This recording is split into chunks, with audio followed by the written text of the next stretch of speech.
E lembrando que 4.663,75 é o teto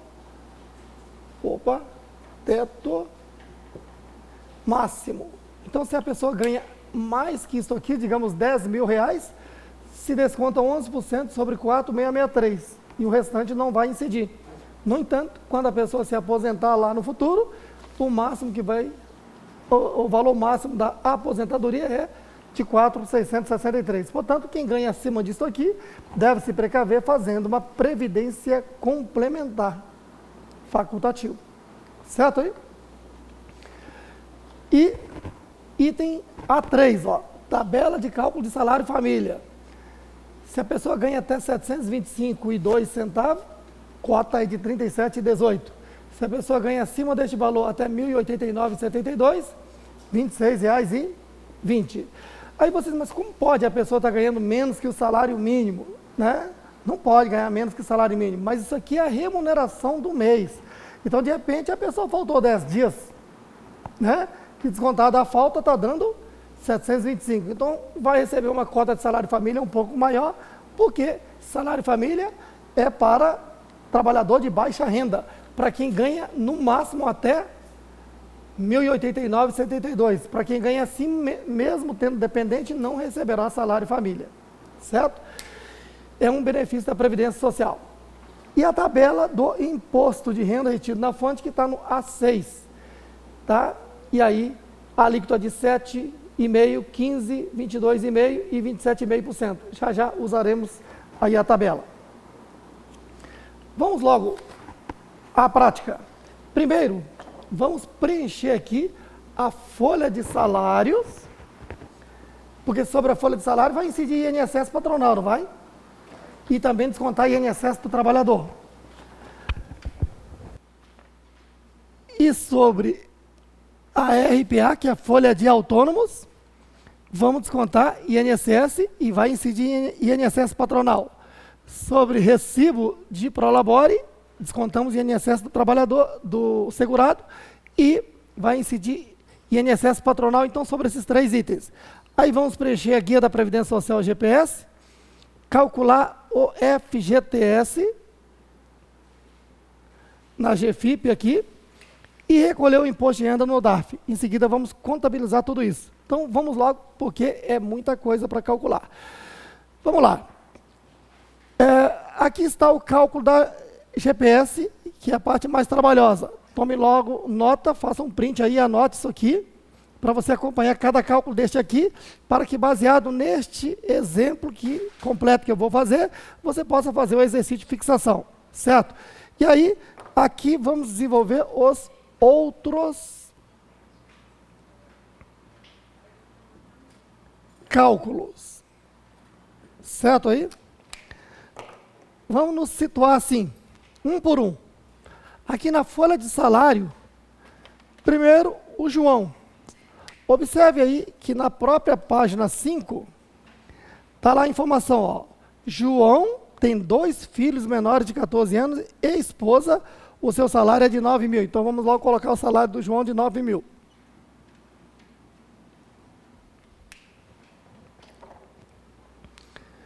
Bom, não é salário maternidade, não é o caso dele. Mas e salário família? Preste bem atenção o que é salário família. Salário família é um benefício da Previdência Social, certo? Só que é um benefício indireto. Como assim?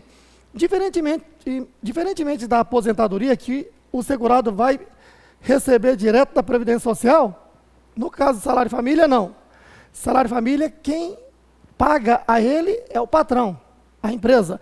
Então, a empresa paga o salário família ao trabalhador no lugar da Previdência e abate esse valor do que ela deve à Previdência.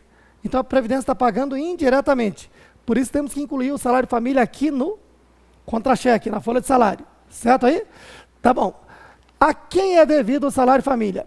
Primeiro lugar, para quem é trabalhador de baixa renda, ou seja, a pessoa que tenha ganhado no mês até R$ 1.089,72. Segundo, que tenha dependente. Quem é dependente do do salário família? Né? Então, dependente é filhos menores de 14 anos e filhos inválidos de qualquer idade. No caso de menor de 14 anos, tem 2 requisitos, tá? Qual é? Se for até 6 anos, tem que apresentar comprovante de vacinação obrigatória anual. E se for de 7 a 14 anos, tem que apresentar comprovante de frequência escolar semestral. Isto quer dizer que todas as escolas públicas e privadas estão obrigadas a fornecer o quê? Quando solicitado pelo pai ou a mãe, o atestado de frequência escolar. Não é estar matriculado, tem que estar frequentando a escola. Aqui tem a seguinte história, pessoal. Você viu aí que direito previdenciário é custeio e benefício, não é assim? E os ministros da Previdência sempre têm buscado o mais fácil. Qual é? Aumentar o custeio e diminuir o benefício. Certo? Por exemplo, no passado existia o auxílio natalidade. Né? Auxílio natalidade correspondia a 75% do salário mínimo regional que se pagava, né, ao casal que obtivesse, né, aí o filho. Então, o que acontece? 75% do salário mínimo regional, o que quer dizer isso? É que lá no passado nós tínhamos o valor de salário mínimo diferentes. Né? Região Norte, Nordeste, era um salário mínimo mais baixo. Região Sul e Sudeste, era o salário mínimo maior. Então tinha salário mínimo de vários valores. Era 75% do valor do salário mínimo, que se chamava valor de referência, para pagar esse tipo de benefício. Tá bom. Aí, quando assumiu o Ministério da Previdência Social, Antônio Brito, porque nós tivemos 2 ministros da Previdência Social que estudaram para serem ministro da Previdência. Um deles foi Antônio Brito. Né? Que Antônio Brito, para quem não conhece, ele era repórter de assuntos políticos da Rede Globo, que depois se tornou o quê? Porta-voz da presidência do Tancredo Neves, e com o falecimento do Tancredo Neves, depois ele virou político, virou deputado, né? Virou governador do Rio Grande do Sul e chegou a ser ministro da Previdência. Né? E ele foi muito esclarecedor ao país, contando a verdade da Previdência Social. Nesse ponto foi interessante. Aí o ministro Antônio Brito também, né, tentou cortar benefício. Então, ele cortou, por exemplo, o salário natalidade, que não existe mais. Ele tentou eliminar o salário família também. Mas salário família não tem como, porque ele é cláusula pétrea da Constituição. Certo? Aí ele disse, tá bom, se eu não posso eliminar o salário família, uma coisa eu posso, mexer no valor. Então, salário família correspondia a 5% do salário mínimo. Aí ele mudou, ele colocou agora um valor menor do que 5% do salário família. Né? Colocou valores menores que vêm sendo reajustados. Mas aí ele colocou o seguinte, ó, tem que ser trabalhador de baixa renda. E o trabalhador de baixa renda geralmente tem mais filhos. Né? Para quê? Para ganhar mais salário família. Mas, né? Só que, como eles são de baixa renda, receber salário família é uma ajuda importante. Então, eles correm atrás desse valor. Aí ele diz, bom, tá bom, então eu vou baixar o valor e fazer com que o salário família cumpra a função social. Qual é? Da família, que é colocar o seu filho na escola, que é vacinar os seus filhos. Por isso, a regra diz, olha, não basta ter filho e ser baixa renda. É necessário que, se for filho até 6 anos, cumpra a vacinação obrigatória. Certo aí? E acima de 7 até 14 anos, que esteja frequentando a escola. Então, colocou uma obrigação aos pais de dar esse lado social aos seus filhos, para que possa, então, eles progredir. E salário família passou a ter essa função social. Tá? Outro detalhe importante, para que o trabalhador tenha direito ao salário família, ele tem que apresentar os documentos dos filhos, não é isso? Não, lá no Departamento de Recursos Humanos da empresa da qual ele trabalha. Outro detalhe também, se o pai e a mãe trabalham, né, e cada um é de baixa renda, ambos têm direito ao salário família do mesmo filho, tá? Certo aí? Outro detalhe importante, quando da admissão e do desligamento, o salário família é proporcional. O que quer dizer isso? Vamos supor que o empregado ou a empregada foi admitida no dia 21 de abril.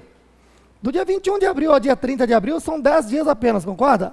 Devemos pegar naquele mês, se a pessoa ganhou até 725,02, pegar a cota de 37,18, dividir por 30 dias e multiplicar por 10. Esse é o valor da cota proporcional. Que dureza, né? O valor já é tão baixo, não tem que fazer uma proporcionalidade dessa, certo? Mas a regra determina, tá ok?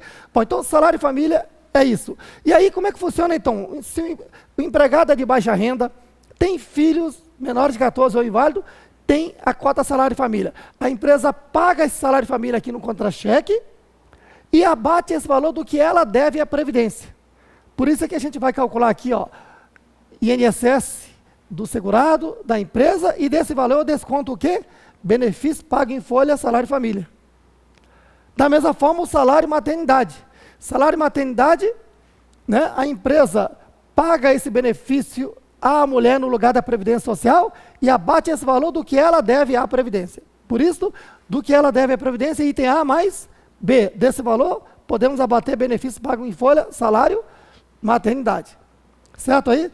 Bom, então na contabilidade, vocês que são contadores, né, na contabilidade, salário família e salário maternidade não é despesa, não é encargo da empresa. Isso é um direito, é conta do ativo. Ela paga e passa a ter o direito de descontar do que ela deve. Certo aí? Tá bom. Então, no caso do João, apesar dele ter filhos menores de 14 anos, ele não tem direito ao benefício salário família porque a renda dele não é considerada baixa. Então, não tem salário família. Então, sua renda bruta é de 9 mil.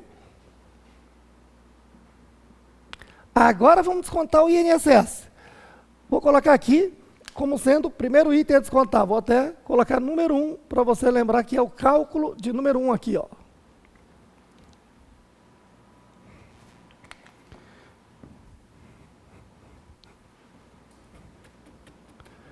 Então, aqui está. Eu tenho que calcular da seguinte forma.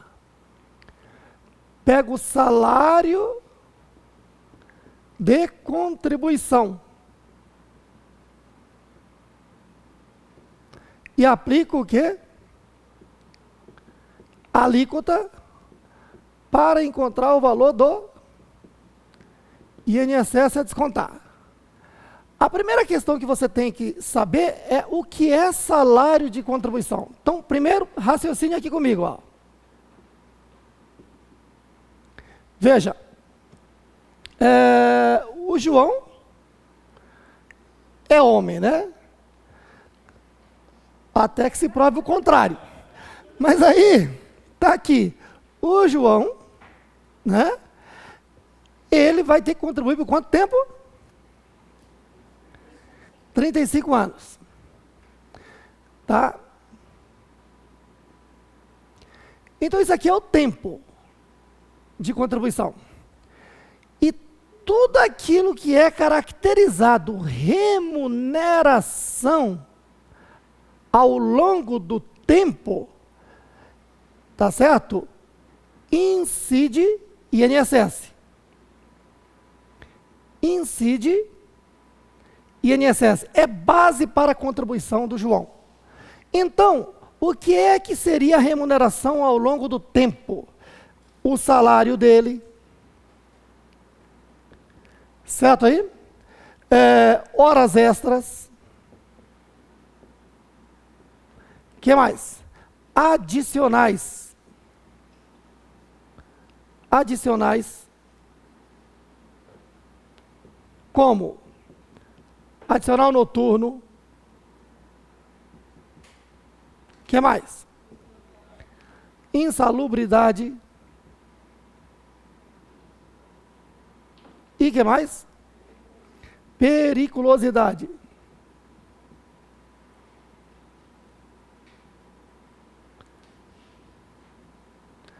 Não é isso? Então, noturno, urbano é a partir de qual? 22 horas até 5 da manhã. E insalubridade, né, ambiente que é nocivo à saúde do trabalhador.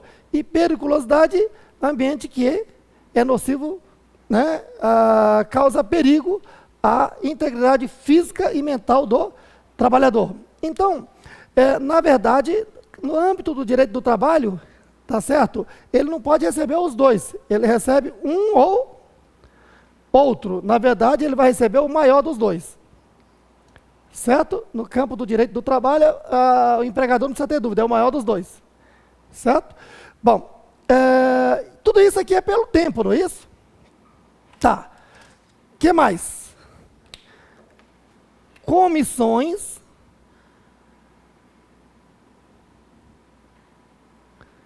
Né? Gratificação entra? Né? Se for contínuo, sim, né? Ou esporádico, desde que seja 50% ou mais do salário. Né? Então, aqui já entramos no campo do direito do trabalho, não é isso? Agora, aquilo que tem caráter indenizatório não é remuneração, não entra. Certo? Então, férias, entra aqui ou não entra? Férias gozadas, sim, as férias normais, né? As férias normais. Né? Então, a pessoa saiu de férias, recebeu, tudo isso é contado como tempo, não é isso? Então, isso incide em INSS. Mas vamos supor que a pessoa não gozou férias e foi dispensado e na rescisão apareceu férias. Aquilo é indenização. Então, férias indenizadas não vai incidir em INSS, porque isso aí não vai ser contado como tempo. Deu para entender? E aviso prévio? Depende. Se o trabalhador trabalhou, né, o aviso prévio, então contou o tempo, não contou? É remuneração pelo tempo, vai incidir em INSS. Mas vamos supor que o empregador dispensou o empregado e diz, olha, está desligado a partir de agora. Né? Não vou nem dar aviso prévio para você não ficar aqui na empresa deletando as coisas do computador. Né? E rasgando os documentos. Não vou nem te dar essa chance, ó. Está dispensado agora, nem pode mais adentrar aqui. O que é comum nos dias de hoje, né? E aí o que acontece? A empresa vai ter que indenizar os 30 dias ou mais, conforme o tempo de trabalho dele, tá certo? De aviso prévio. E como esse aviso prévio é só uma indenização, ele não vai incidir em INSS, que ele não vai ser contado como tempo da aposentadoria. Ó. Perceberam aí? Então, é muito simples, para você entender o que é salário de contribuição é a remuneração, né, que incide em INSS. E a remuneração que incide em INSS é o que? A remuneração que acontece ao longo do tempo, né, que vai ser contado para a sua aposentadoria. Em outras palavras, aquilo que tem caráter indenizatório não entra. Certo? Então, por exemplo, ajuda de custo, toda ajuda de custo tem caráter indenizatório. Então, não entra. Tá certo? Diárias. Diárias, se ultrapassar a 50% do salário, ele tem caráter remuneratório e entra. Abaixo tem caráter indenizatório e não vai incidir. Entendido aí? Tá bom. Mais do que isso aí entra todo o direito do trabalho, né? Mas já dá para você perceber. No caso do João, ele tem salário de contribuição aqui? Tem, o salário dele, ó. Então, o salário dele é salário de contribuição. Só tem um detalhe. E vou descontar o INSS dele e vou aplicar a tabela de desconto do INSS, concorda? Como ele ganha acima do teto, eu só vou usar o salário dele como salário de contribuição R$ 4.663,75. Então, fica assim, ó, o salário dele é 9 mil.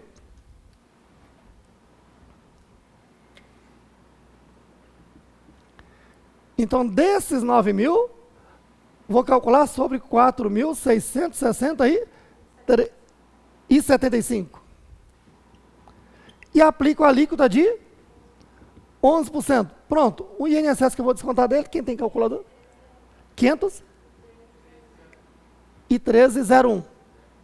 Certo? Eu não vou usar centavo, então vou colocar só 513 aqui, tá bom? Todos entenderam esse cálculo aqui? Agora, olha só. Na sequência, vamos contar o imposto de renda do João. Imposto de renda tem teto máximo? Que nada, o fisco quer que quanto mais você ganhar, ele quer te cobrar mais. Então não tem teto máximo não, certo? Então se a pessoa tem base de cálculo de até 1903,98, está isento. Acima deste valor, começa a incidir, certo? Vamos lá. No caso,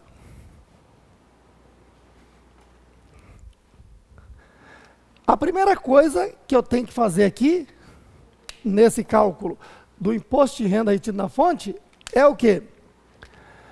Procurar saber renda que incide imposto de renda, certo? Que incide imposto. Então,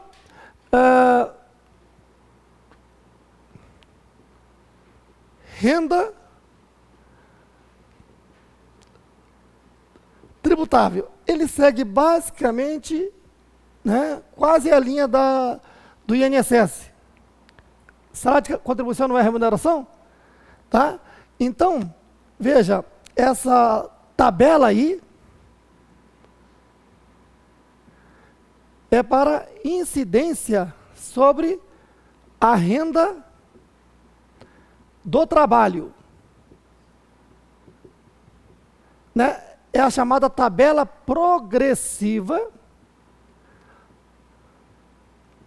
para incidência de imposto de renda sobre a renda do trabalho, que vai ser retido na fonte, certo? Alguém aqui já fez o meu curso de imposto de renda da pessoa física? Já fez? Tá? Aproveite que está no Black Friday, né? Um curso de mais de R$100 aí tá o quê? 24 e pouco, né? Muito bem. Hoje é sábado. Vai fazer o quê? Assista o curso de imposto de renda, né? Muito bem, uma coisa útil, né? Porque se você for gastar R$25 de cerveja, vai morrer de sede, não dá mais nada, a cerveja está tão caro, né? O que indigna, né? A Dilma tem que sofrer mesmo impeachment, porque nos meus cálculos, a cerveja só este ano, de janeiro a novembro, aumentou 36%. Não, isso é uma indignação, né? Mas, então, né, de forma que R$25 não dá para tomar mais nada. Então é melhor comprar o custo de imposto de renda do Loberto, né? E pelo menos alimentar a mente, né? O conhecimento. Então, você vai ver lá no curso de imposto de renda do Loberto o quê? Eu ensino o que é retenção, o que é carnê-leão, como se aplica a tabela progressiva do imposto de renda, como se aplica a incidência de imposto de renda de aplicações financeiras, como incide imposto de renda sobre a renda de capital. Quer dizer, depois você faz um treinamento, declara esse imposto de renda lá na declaração de pessoa física, né, no modelo completo, no modelo simplificado, para você encontrar as diferenças entre uma coisa e outra, né, e tantas outras dicas de imposto de renda que você tem que estar preparado no cotidiano. Vai comprar uma casa? Vai vender uma casa? Vai vender o seu carro? Vai separar? Ora, nessa hora você vai precisar do Loberto, né? E não chame o Loberto, pague só R$25, você vai estar com o Loberto na mão aí para entender tudo isso aí, pessoal, né? Muito bem. Para assinar um contrato, né? Ah, o seu filho cresceu, já passou a ter renda? É hora de você dizer a ele que faça o curso do Loberto também, porque ele vai ter que conhecer o leão, porque senão o leão te pega na esquina. Muito bem. Então, o leão é traiçoeiro, ele te pega na esquina. O que custa comprar logo o curso pagando R$25 e não ser pego pelo leão? Porque a garra lá é perigosa. Tá bom, pessoal. Então, veja, é tabela progressiva do imposto de renda na fonte que incide sobre renda do trabalho. Aí, pessoal, aqui tem que saber o que é a renda de quem está trabalhando. É renda e não indenização. Tá ok? Então, veja, aquilo que tem caráter indenizatório não incide imposto de renda. Certo aí? O que vai incidir é a renda. Então aqui, se é do trabalho, aí vem o quê? Salários, né? Horas extras, comissões, adicionais, né? Noturno, insalubridade, periculosidade, né? Que mais? Descanso semanal remunerado, tá ok? Então, são coisas que vão incidir em imposto de renda. Você vai ter que somar todos e chamá-lo de renda tributável o quê?